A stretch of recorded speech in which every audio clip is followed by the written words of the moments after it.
Hãy subscribe cho kênh Ghiền Mì Gõ để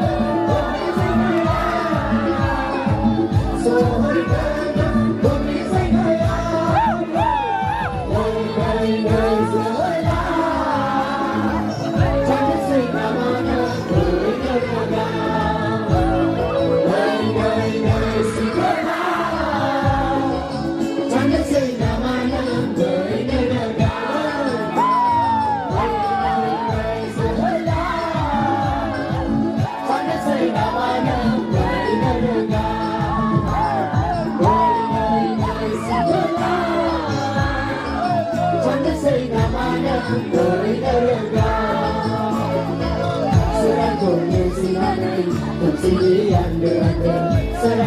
hấp dẫn.